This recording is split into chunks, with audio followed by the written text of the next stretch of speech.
Can you tell her what you saw? I saw Tony slinging outside the cinema on Upper Street. How did you know it was her? I saw her face. Right? I saw her smile. Okay. I saw her birthmark. It was here. And she said to me, "Hi, my name's Tony. What's yours?" So I ran away.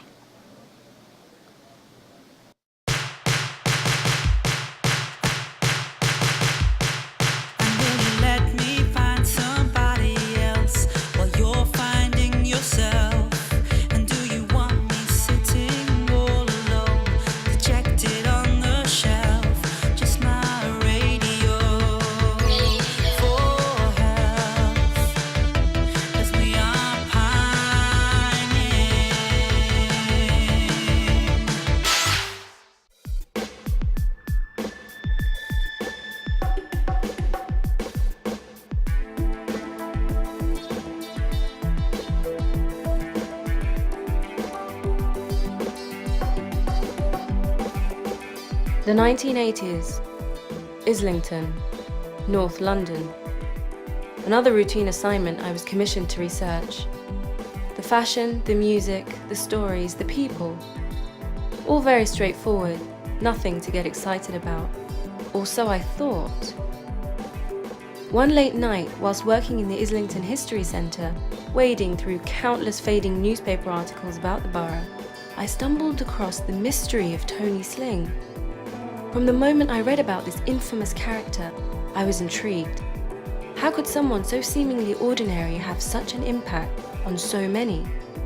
This beautiful young woman who lived, worked and played in the area throughout the 80s disappeared as suddenly as she'd arrived. I dug a little deeper. Tony had vanished over 20 years ago, yet her legend lived on.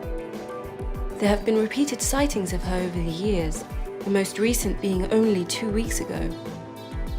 It seemed that if I was going to get to the heart of 80s Islington, I needed to find out who Tony was, why she disappeared, and if indeed she really was back in town. I put an ad in the local newspapers and online, asking anyone who knew her to contact me. Bobby King was the first person to respond to my ad for help. He offered to show me the places where Tony lived and worked. Did you know that Islington is one of the smallest boroughs in London? The busiest too.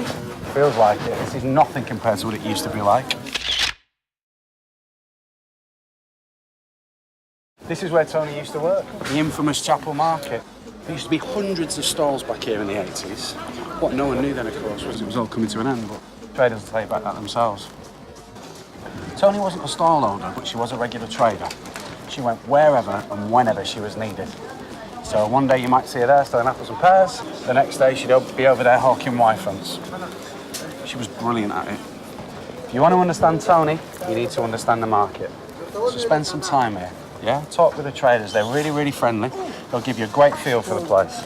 What's your relationship with them?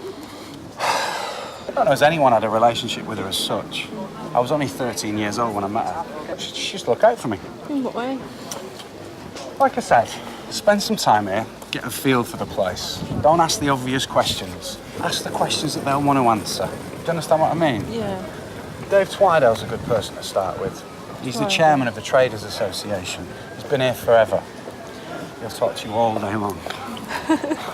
Brilliant.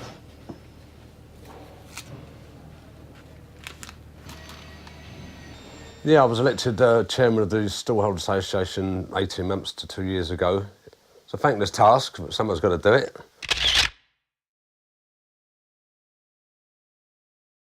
I mean, like going back to the 80s when the market was more vibrant and it was more of a community, there was a lot more fun. We used to have Christmas dinner and dances. We used to have fun days out, beanos for the boys. You know, the boys used to go down the coast on the coach and everything, and a lot of fundraising, but unfortunately all that's finished.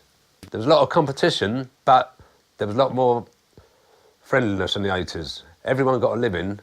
We all did well. I'm not going to say that we didn't do well. We all did very good. But like, you all got on with each other. Although you was in competition, for some reason we all got on. We just worked as a community. It was lovely. Do you remember like someone called Tony on the market? God blimey, yeah. Tony, yeah, she used to, she was lovely actually. She used to help a lot of people out. She used to go and get the teas for people, do this for others. She was the kind of person like I'm not sure if she actually worked on one particular stall. I didn't know that was her name until I'd sort of like been seeing her for a couple of years. When I used to go to the market, she was always about, always laughing and joking. And if you heard like a big sort of kerfuffle, you know, you'd walk along and there she'd be, like laughing her head off with like half a dozen other women and their children and that. Always laughing and joking, even if it was raining and like all the traders was miserable, she'd always find something to laugh about. And she used to put smiles on other people's faces. She'd normally have 2 or 3 kids following her, and you think, like, who are those kids? And all of a sudden you'd see her standing at the Lost Children's Point outside Peter Brothers Cafe, and she'd be waiting there for the parents. These kids had got lost, and she just used to find them. And she'd go in like, oh, I won't be long, look after the stall a minute. And she'd be there with the children waiting for their parents to come back, which they always did. It's quite strange because she just disappeared about 1989, I think. I think it was New Year's Eve, and like no one's ever... Oh, I've heard that she's been spotted around the borough again, but no, it was quite strange, she just disappeared.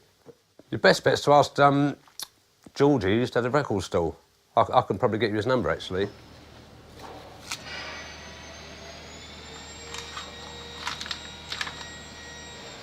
So what do you want to know? Did you know Tony Slang? Not really. I didn't know her.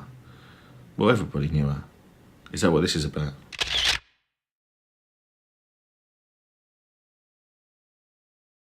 What was it like for you in the 80s? You sold music? Yeah, I did. But I sold proper records. Vinyl. Singles, EPs, LPs. The thing about vinyl is that you could see and feel the worth. There's an immediacy about vinyl that you just don't get with digital. Do you know what I mean? I mean, nowadays it's all CDs. It was. And even they're worth nothing because you got your iPods, you got your internet downloads and all that nonsense. But the thing about vinyl is it will outlast them all. What kind of music did you sell? All sorts. Electro-pop synth, Euromantics, hip-hop, soul, crap. Oh, sorry. When I say crap, I meant agadoo, that sort of nonsense. If people were willing to buy it, I was willing to sell it. That was a great thing about the 80s. It was an eclectic time. What I like about Islington is the mixture of different people. It's, you know, it's a mixture of everything, and that's what I like about Islington.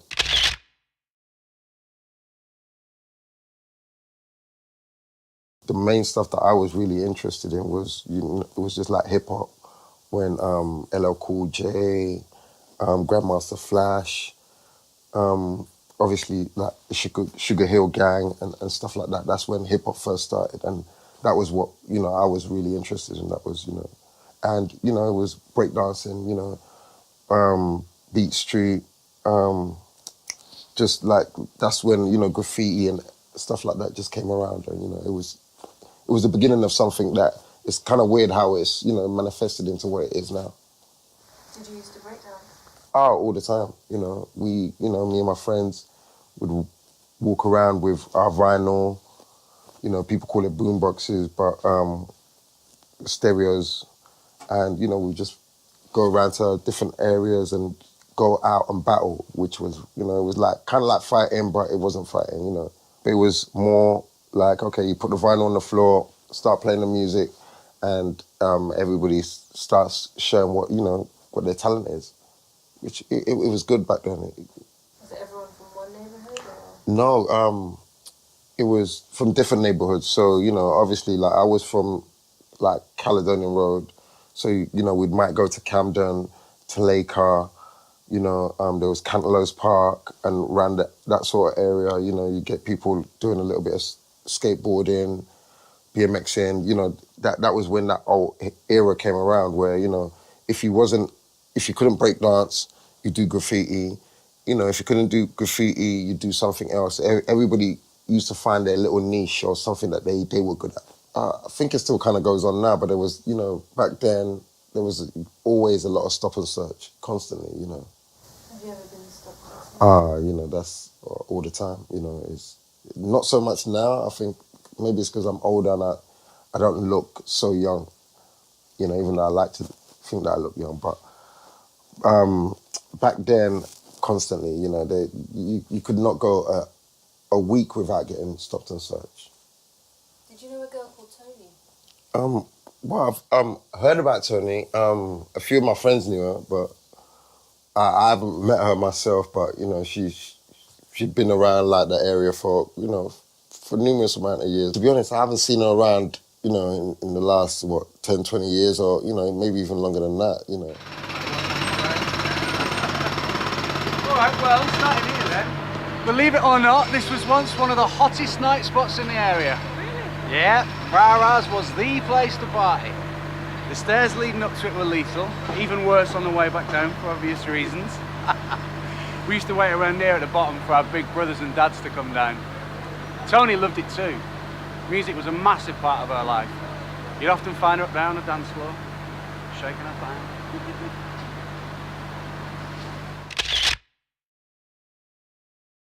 On the Friday, what we used to do, we used to work all week, and that would be the highlight, going out Friday night, go up the Angel, or Islington, to all the nightclubs there, Rara's, JR, and really sort of emphasise who we were going to be going, who we'd be meeting, what we'd be wearing, that was most important, and who would be there.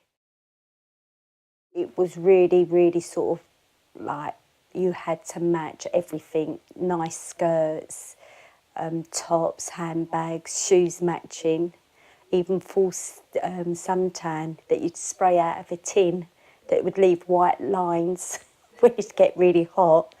Mainly because, again, it was from the Islington, it was real sort of like duck and divers and what we would call blokes, really nice, good-looking blokes.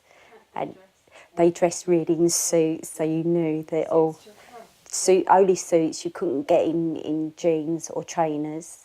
You know, it was a thing that you just didn't do. You just never, no, you couldn't go just walking into a pub, even if it was your local. You'd have to either wait for your partner or, again, you would have to wait outside until there was a crowd of you to go in. Because you felt, one, really uncomfortable, and two, it was very much a man's scene. It was basically a man's pub. You know, that is one thing that disappointed me. There was some girls and some ladies in there, but I would say 85–90% of it was men. We had pool teams and dart teams, which both did very well for the time. We did have one or two charity games. When we done charity, we played against a team from Smithfield Market over at Finsbury Park. I think it was on a Tuesday evening. And, you know, it's just, we turned up and we had odd shoes and odd socks, and like a couple of us had jeans on. And this team come out and had a full kit, all proper boots, all proper kit with their names on everything. And they looked at us and laughed.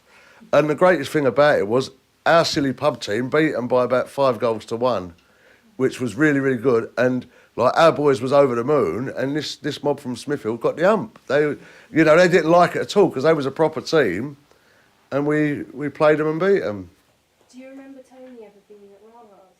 Oh, yeah. Oh, she weren't with my little lot of friends, but she was such a good dancer. Oh, my God, everybody wanted to be like Tony in a dancer. You know, how she used to do all her little moves. Looking at the sky, I'm searching for a future.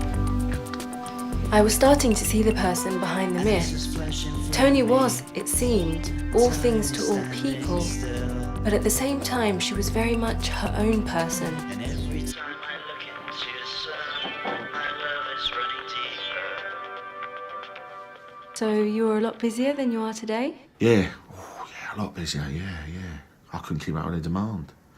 And that's how I came to know Tony, as you're asking. She used to come and help out. And even though she never knew her pop from her soul, a rip up from her house. She could sell anything to anyone. I mean, some people call it the gift of the gab, but if you're asking me, I think it's something to do with the eyes. Well, like Diana, you know her. Now, I am not a royalist by any stretch of the imagination, but I do love a royal wedding. And in 1981, we had the tellies out on the stalls. I tell you what, mate, there was something about that girl, Diana, something in her eyes. And Tony had it too. When it's all about selling, she could sell coals to Newcastle. Oh, and speaking about miners, she was always harping on about them. I suppose you've interviewed some of their lot, have you? Because it was always shoulder to shoulder with someone round our way at the time. This is Charles Rowan House, where a lot of the shoulder-to-shoulder brigade made the most of empty housing. But 10% of Islington housing was unused in the 80s, and squatting was a political thing as much as anything. So originally police barracks, council flats now. There was an infamous squat here back in the day. You'd have students, punks, and junkies all residing in the ex-houses of coppers. Yeah. Tony lived here for a while. It was wild times.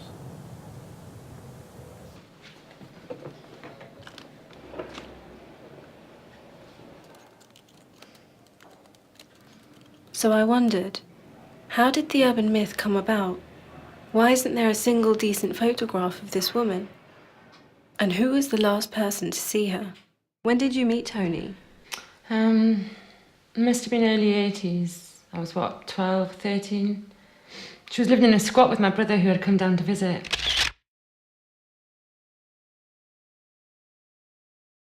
Highbury Home, it was called. It was a real mix of people, like workers, students, artists. One girl, Hilary, she was brilliant. She used to just paint everyone around her. She was at the Slade where Tony was a life model. In fact, the first time I met her, she was naked.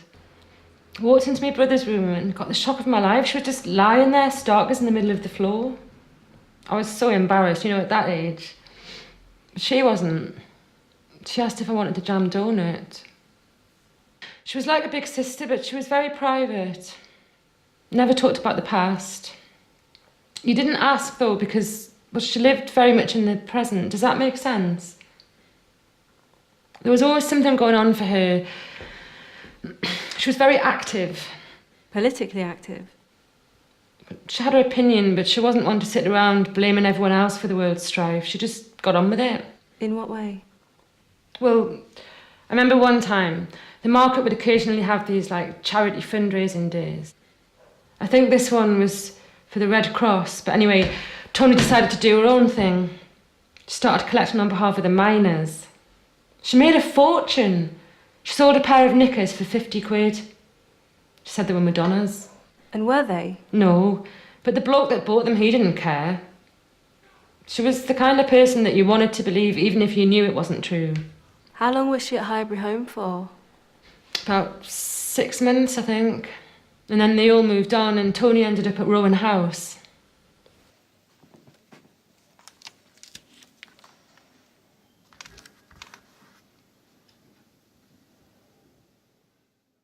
Yeah, I used to live at Charles Rowan. I moved in there because I'd just lost I think it was my student accommodation down in Wapping. So Charles Rowan was kind of my first foothold in Islington, really. And it was a housing co-op at the time. And a friend of mine, a really good friend of mine, Ham, he had a flat down there on the ground floor. And one opposite was empty. And he had the keys, I can't remember why. It wasn't a quiet place to live, put it that way. God, council flat was like, gold dust, really. You had to be on the list for umpteen years as a point system. And if you were a young single bloke, you had virtually no points. And I think there were always more people joining the list than you had a chance to move up it. But housing co-ops were kind of midway place where a group of tenants was given a licence to inhabit somewhere like Charles Rowan House. On the Barnsbury estate, I remember there was a huge police raid one day, and they just kicked in all the doors of all the squats and arrested everybody who was a squatter on suspicion of being a drug dealer. And they took them all down and locked them up in the nick for several hours. And while they were in there, the council just happened to move in and board up every squat in the whole of the Barnsbury estate that they'd been removed from. And I'd done some research, and I found that at that time, I think it was 9% of council-owned properties were uninhabited. And the reason often given by the council for this was the fact that they didn't have the money to redecorate them. So people had to live on the streets because the council couldn't afford to paint a flat, which seemed absolutely mad. And then, so what they would do, they would go into these perfectly good flats that just needed decorating. God, we would have been pleased to decorate them. And to stop the squatters moving in, they'd take a sledgehammer to the toilets and the sinks and smash the whole place to pieces. It seemed absolutely insane to me. But that's the way things were done. I used to know somebody in Charles Rowan who was a member of the Camden Women's Group, which was a pretty hardline feminist outfit, as I remember. And she was, I guess she was an unusual recruit because she was American, and she was an ex-Playboy bunny.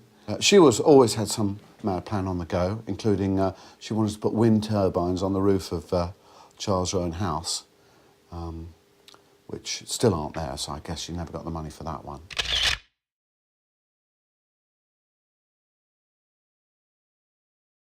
I started out squatting in a place up on Balfe Street, which is just off of Caledonian Road, and that was a very old squat. People had started that in about 1975 and had been there a very, very long time and ended up being part of a co-op. And our feminist group was always in battle with other feminist groups because we were anti-porn, as it were. We were supporting women in the industry because we felt that until society changed so that women had more choices, there was no point in trying to get down on them or their hunters or anybody who was involved in the trade.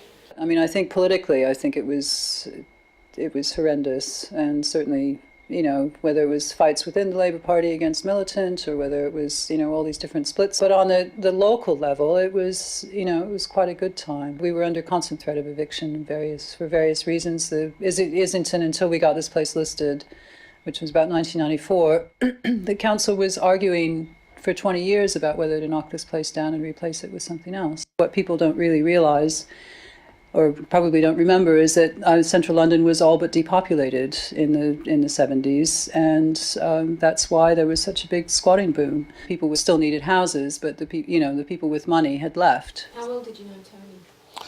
Well, she was peripheral, you know, she was around. We certainly knew, you know, we had a few drinks together, went to a few parties together. A good mate of mine had a terrible crush on her, I remember, which I don't think was reciprocated. Never really found out, but I don't think it ever went anywhere.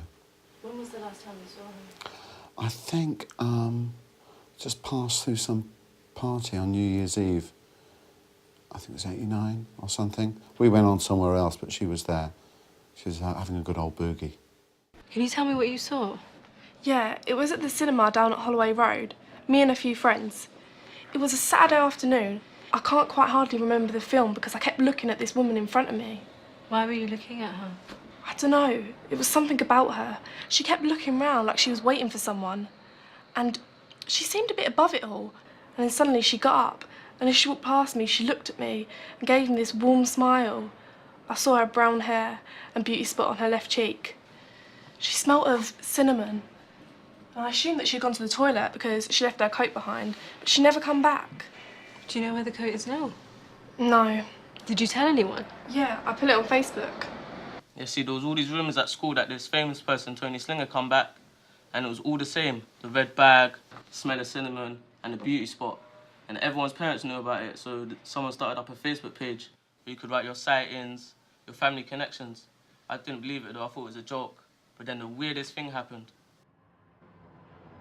This is Bevan Court, built in 1954, I think on the old bomb site that was Holford Square. It's designed by Lubbock Kim. Tony loved it here. She always said it was the first place she ever called home. When did she live here? Good question. Must have moved in about early 87. Yeah, it was a mess at the time. It was one of those council initiatives. A team of us helped to decorate it. It's brilliant. People come from all over the country to see this staircase. It's an architectural feat. Yeah, you're all right, Josie. With a journalist. She's making a film. So you're making a film about Bevan Court? Sort of. Were you here in the 80s? No, darling, I'm afraid not. But you want to speak to Lee on the second floor, Joe next door to him, oh, and Jason at 54. They've been here from time. Thanks. My Nice pleasure. one, Josie. Thanks, darling. Mwah.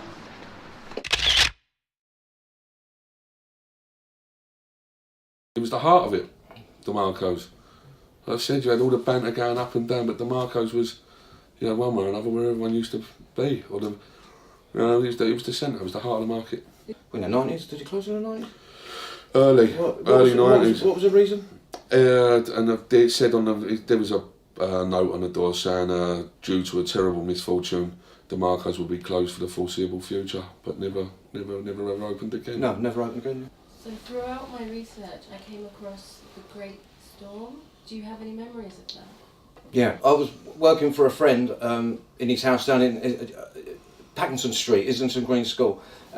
So I had to walk. I walked from my house, which is in Mark Amwell Street, to there. Anyway, I came out, hit Rosebery Avenue, and there were trees across the road. There were trees, I mean, huge, like London planes. You know, monster trees everywhere. And I didn't know what happened. I didn't hear the storm. You know, I slept well, soundly, very soundly. I slept through it. You slept through it. Yes, I slept through it. Anyway, when I got to my friend's Tony's, who said to me, and I discussed the storm. It was on the news, on his TV. And the first thing I had to do, and he can't believe that I slept through it. And he called me Rip Van Winkle. Anyway, so I went up to the first job I had to do was repair his aerial. So I remember it very well. Yeah. Did you know Tony Sling? I didn't know. I know of her. I know of her. I used to see her about, but no, I was too young. I didn't really know her. You did. You had a crush on her, like. Oh, shut up. You did. Yeah. I know she's you were older than me. She's older than me. I didn't. What's the matter with you? She's all right. She's all right, but. Was she a good-looking girl? She's good looking, but I didn't know her. But I didn't have a crush on her. You did. You had a crush on her. She's too old for me. I didn't. But you had a crush on her. All right, I had a crush on her. Where's she now? Up at Chapel Market, there used to be a guy, quite old, and he used to have a monkey, and he used to take photos. You know, I can't remember how much it was, but there was a crowd of us. We all went and had our photo taken with this monkey. And afterwards, when we looked at the picture come out all right, but really Tony's face, you couldn't really sort of see it properly. But had I known that she was going to be a legend, I would have made sure that I would have had another photo taken. So just oh, to focus. Wow, okay, so you're getting close to the end then, do you think? Oh, I don't know, late night coffees. You know the drill. Right, this is Highbury Grove School. People fight to get their kids in here now. It wasn't always like that. Tony used to walk me here sometimes on our way to the uni to see her mates. Leave me at a safe distance so no one knew I was being minded. What was it like? It was all right. Spent most of my time wagging it, to be honest with you. I'll introduce you to my old mate, Adam Rawlins. He was a few years ahead of me, but he's a good old boy. He took it all very seriously. Can we go? I'm freezing. Hang on a minute. I want to show you something first. Come here. Still here. See? Come closer. I can't see anything. Come closer. Bobby and Tony, 89, see? I can't see anything. Oh, you must be able to see that. I think you need to get your eyes tested, Anissa. If you say so. Bobby says you and Tony looked out for him. Yeah, that's right. We did. He wasn't the best behaved kid. And being a northerner, took him a while to settle in. I remember this one time, some NF supporters turned up in the playground, like handing out leaflets. Like really crass stuff. Brown or black, they have to go back, something like that. Which was stupid really, because half the school was black or mixed race. There's some real hostility shown towards these fascists, especially from the teachers. But didn't stop them raising their ugly mugs every now and then. Anyway, I remember this one time. Must have been autumn 1989. The playground was covered in leaves because the council had gone on strike. But Tony had come to pick Bobby up, and when he didn't come out, she decided to go in and find him. I can't remember exactly what happened, but some of Bobby's mates had got into a row with one of the NF, and one of them had held a lighter to this bloke's bum while he was ranting on about immigration. And this bloke presumed that it was Bobby, and he grabbed him by the scruff of the neck. Well, when Tony saw this, she went straight in there. She punched him in the face so hard he fell over. It was brilliant, I must admit. But then it started this great, massive fight. And I just remember Tony taking Bobby by the elbow, leading him calmly away, leaving this mayhem behind her. Welcome to Highbury Fields. Johnny used to bring me here sometimes. She'd get me a can of Coke and a bag of chips from the cafe, and we'd sit here and watch the world go by. She used to sing the odd line from her song to go with the scenery. I'd always be going on about I'd live in one of them big houses over there. She'd be like, I'd love my next door neighbour with you.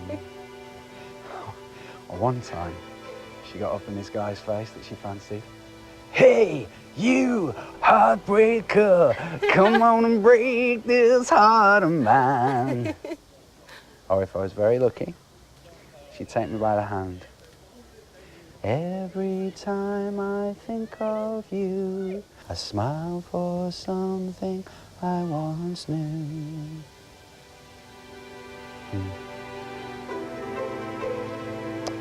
I know I was a kid then, but it was a different time in the 80s. It was entirely more innocent.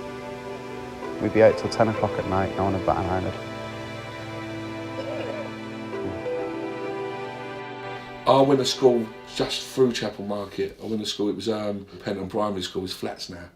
But that's how I went there. Because all of our mums, we all still grew up together, still know everyone that I went to primary school with, and it was like our mums all went to school together as well. So like we used to go to school in the morning, but when we used to come out for our little break, our mums and that was still in the school, all still talking and things, you know, like you'd see them walk down the street afterwards. It was like they used to have their coffee mornings and things like that. It was a live school. We invented a monster, or the green lady, in the top of the school, and it's frightened all the kids. We was only primary school kids, weren't we? So we knew no one would go up there, you know, that's why we had our little hiding place up there. But it worked though, because there's a roof playground upstairs, and every now and again, and it had a bit of a cover, so if there was a wet playtime or something, you could still get out, but you was under cover. But when you used to hear the rest of the school, when we used to go up there, and you know, like everyone was in their line, and it was like, oh, stay away from that, the green lady, you know what I mean? Because you was up near that bit. But that's you know, it worked like that. So like we had, and we used to make the girls scream, and with the green lady, That's like when we went. That's why we invented it, and like you know, just drive them mad a little bit, and that's when we used to make the girls scream. It was more fun in the 80s, I suppose, but then coming from a kid's point of view, I mean, you know, it is. You know, I didn't have a worry through the 80s. I didn't have a worry. I was a child through the 80s and messing about, so everything I wanted to do, I could go and, you know, I didn't have to worry. I didn't have to worry about rent or, you know, things, you know. And, well, you grow up after that, and then that's why the 80s was fun for me, because now it's about living, you know, going to work and getting your money and paying what you got to pay and doing what you got to do. But, like, through the 80s, I was just, anything was possible. Were the children in the market always behaved? No, far from it, most of the time, but they was having fun. I mean, like, nowadays a child's idea of fun is to sit in front of a keyboard with a computer, monitor, Googling and whatever, Twittering and texting, whatever. That's, you know, that's not fun to me. Whereas in the 80s, I mean, like the children used to play run-outs up and down the market. They'd run up and down, they'd hide behind the stalls, they'd nick a bit of produce from around the back and throw it at people, and it was, you know, but they was children, you know. I know it's not nice, but it was harmless fun. Basically, like, we all knew one another. I'd say, oh, that's so-and-so's son or that's so-and-so's daughter, and say, if you do that again, I'm telling your mum or your dad. And so, you know, sometimes when we'd finish there was a lot of wasted stuff then because like stuff wasn't graded as it is now. So like you'd just come over in big boxes and you'd pick out the best and the rest you'd throw. And it was like mayhem sometimes. Like you'd look back down the street, you'd come out the pub an hour later, like when you packed up in the street, it's just like a carnage, all rotten and apples everywhere and tomatoes and cauliflowers and all that. And then of course you had the times when kids would go missing and such, like the parents would be too busy shopping and sort of all of a sudden you find a lost child and you think, oh, so you just plonk them on the stool, give them an apple to eat or a banana to eat until the parents came back. But it seems strange because the kids didn't seem bothered that the parents weren't with them. You know, like they got an apple, I suppose they thought it was a treat. But deep down, I'm sure that half the parents used to do it on purpose, like it was a bit of free babysitting while they could get them to do their shopping. You felt safe and you could put a child on the, you know, like we had a lost children's point there, but then it means someone's got to stand there and man it. So we used to put them in a box on front of the stall. It was like you were trying to sell them. Would anyone like to claim this child?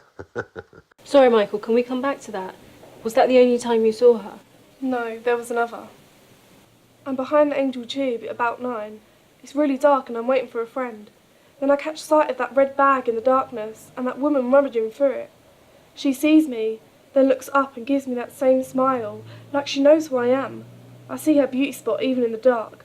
I look around because I think she must be smiling at someone else. But when I turn back, she's gone. Are you sure it's the same woman you saw in the cinema? Yeah, 100%. She had the same hair, same bag. You could just tell it was her, even in the darkness. The air smelled the same as well. And did you do anything about it? I told my nan this time. She started to get really excited and wanted to know all the details. She said it had to be Tony. Thank you, Sarah. Michael, you saw her on the train? Yeah, she was sitting opposite me. By the time we got to the next stop, Canterbury, she was gone. So what happened? I don't know, she was sitting opposite me. And then I looked at her and she gave me that smile. It was nice, but I was thinking, why is she looking at me? And then I saw that beauty spot here, just like Sarah, but it looked more like a mole to me. And then I looked down and I saw that same red bag. And then the train went through a tunnel and when I looked back up, she was gone and she wasn't anywhere in the carriage. How did that happen?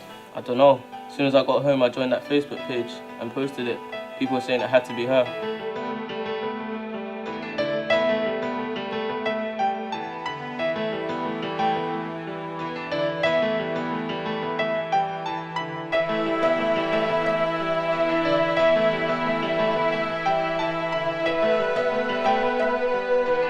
You're right, it was August '89.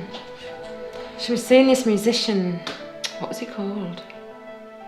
He wrote his own songs, he was gorgeous. But she'd literally known him a week and they were off to Mexico together. She was there a good month, maybe 2. When she came back, something had changed. She seemed restless. And then it was New Year's Eve. There was a party at Raw and everyone was really happy. I had to have a little sleep in the loos. People were banging on the door and shouting, "Meredith, get out." And then somehow Tony got in and she made us drink a lot of water. We carried on dancing. And then I remember it really clearly. At midnight, she went around kissing everybody, but it was like she was saying goodbye rather than Happy New Year.